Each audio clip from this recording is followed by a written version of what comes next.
Assalamu alaikum warahmatullahi wabarakatuh. Sasa huyo ndio mtu anapanga Waluya. Sasa huyo ndio mtu anapanga siasa ya Waluya. The same person hapa aliua factory za Waluya. Niambie, wakati wa Uhuru Kenyatta alikuwa kwa power, ni nini alisaidia na Western? Ndio yeye sasa amejua Ruto ni mbaya, afanye chochote. Ni kitu gani alisaidia na Western? Aliamusha factory ya miwa, aliamusha factory ya pan paper. Aliwasaidia na nini hizo factory mpaka sahii? So hawa ndio watu napanga, hawa ndio sasa watu napanga Waluya. Hawa ndio watu wa kupanga Waluya. Hawa ndio wanajua shida ya Waluya. Hawa ndio wanajua Waluya sahii wanafaa wajiungane. Hawa ndio wanajua Waluya sahii wanafaa wasimame.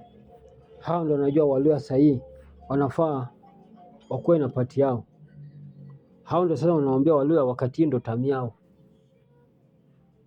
kukuwa running mate, hata si kwa president. Kwa sababu gani? Huwezi pia Mluya president kama ni running mate. Waluya wamekuwa nao wengi.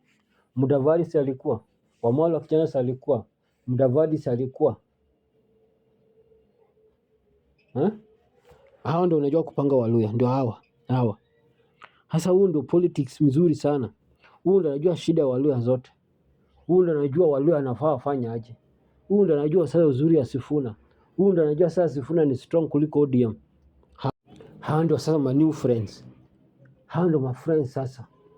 Wamejua shida wa Western wamepitia kwa mkono ya Wajaka na mkono ya Raila Odinga. Hawa ndio wamejua Western ndio sahihi, population yao iko kubwa, wakiungana na Kikuyu wanapata president.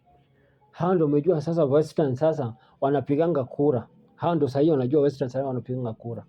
Hawa ndio unajua sasa Western wako na kura. Hawa ndio sasa unajua. Sasa hawa ndio sasa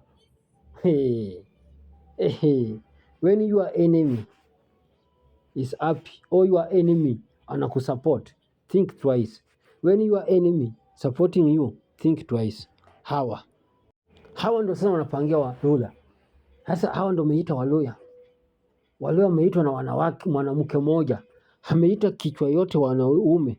Waluya wamekaliwa chini, wameweka boro zao mbili chini ya miti, wanasikiza mwanamke anawapangia siasa. Wanasikiza mwanamke, wanawapea njia ya kupigana. Wanasikiza mwanamke, wanawapangia bia watasimama. Na huyu mwanamke atoki Western, ajui shida ya Western ni nini, ajui Western anataka nini, ajui Western amekosa nini, ajui Western ameteseka aje. Sasa huyu ndio mtu anasikiza.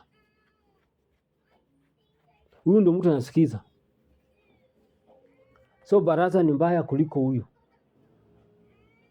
So Oparanya ni mbaya kuliko huyu. Atwoli ni mbaya kuliko huyu. Mudavadi ni mbaya kuliko huyu. Weta ni mbaya kuliko huyu. So huyu ni mzuri kuliko Wetangula. Huyu mama ni mzuri sahihi kuliko Mudavadi. Huyu mama sahihi ni mzuri kuliko Oparanya. Huyu mama sahihi ni mzuri kuliko nani? Viongozi zingine ambao wanatoka Western. Sasa huyu ndio kingpin. Huyu ndio mtu anategemea. Huyu ndio sana wanataka kutoa Waluya kwa maskini. Huyu ndio sana anataka kutoa Waluya. Huyu ndio sana anataka kuingiza Waluya serikali. Huyu ndio sasa malaika ya Waluya. Huyu ndio sasa anajua shida ya Waluya. Huyu ndio sasa anataka kuunganisha Waluya. Huyu ndio sasa kingpin Waluya. Sijaona watu wajinga kwa siasa kama Waluya.